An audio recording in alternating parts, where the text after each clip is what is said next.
Now he's revealing a more serious side and for the first time, opening up about the tragic event that changed him and his family forever. Paul Rodriguez, I'm a stand-up comic. I've been in a lot of movies. Mom, have you tried praying in English?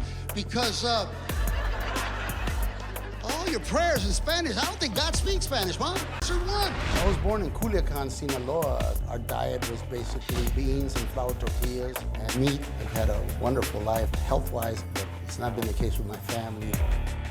The worst was my little sister, Ofelia. She suffered her whole life from diabetes. And her diabetes progressively became bad because to tell a Mexican not to eat tortillas is probably the worst punishment ever. I couldn't do it. Our food is delicious and it's wonderful, but it's designed to kill us early. She was in and out of hospitals her whole life. She suffered so much that towards the end, parts of her body began to atrophy. She was always having epileptic seizures on top of that. And yet she somehow was able to always put a smile for me. Her suffering was so bad that when she passed away, I was happy for her. I'm glad she's not in pain anymore. My God. I remember my dad grew bananas. She took the best banana. She asked me to eat it, to describe to her what it tastes like. And I said, oh, they're terrible. You're not missing anything. Imagine not to enjoy sugar, not to have an ice cream.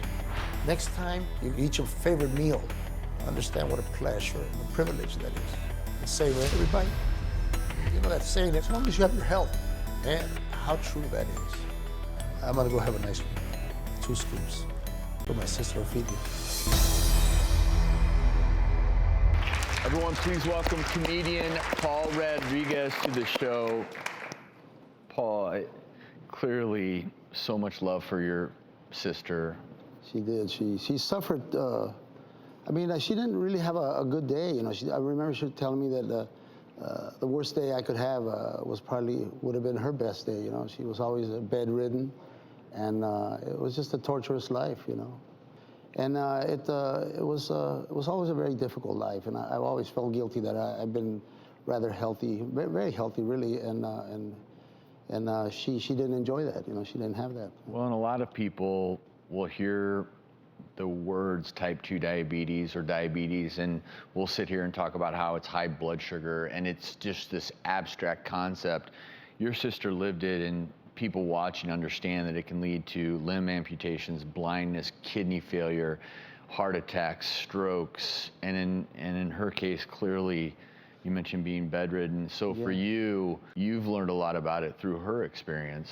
Well, yes, and of course, you know, Latinos suffer disproportionately from diabetes. I've learned a lot about that, and it's the diet, the things that we eat, you know, and we enjoy very sugary things, and but that has a price, you know, it has a price, and she was always checking her blood, and a lot of times, I mean, towards the end of her life, there was ambulances coming over the house 2 times, 3 times a week, you know, and it got to the point where she just stayed at the hospital, and we tried to visit her, but it was very, very hard. All our brothers and sisters that I have, we all would try to take turns, and I always felt guilty that I'd go, you know, months without seeing her, you know, but she was always cheerful on the phone. I'd call her up, and she goes, oh, it's nothing, you know, I'll be over this, you know. She had a strong, abiding faith in God, and I think that helped her. But what got her through, what really amazed me about her is her sense of humor. You know, she'd see me on The Tonight Show, or she'd see me on other shows, and she was my biggest fan. You know, she'd go over my act, and she'd write jokes for me, and so some of them weren't bad. You know, you know, she'd always warn me. She goes, "Oh, you're too dirty. You know, you don't need to use those words." And you know, and it did tailor me. It made me. Her opinion of me meant a lot, you know. I'm sure. And when she was gone, it was her funeral was a celebration, you know. All of us got together, and we said finally that her suffering was ended. We grew up in Compton.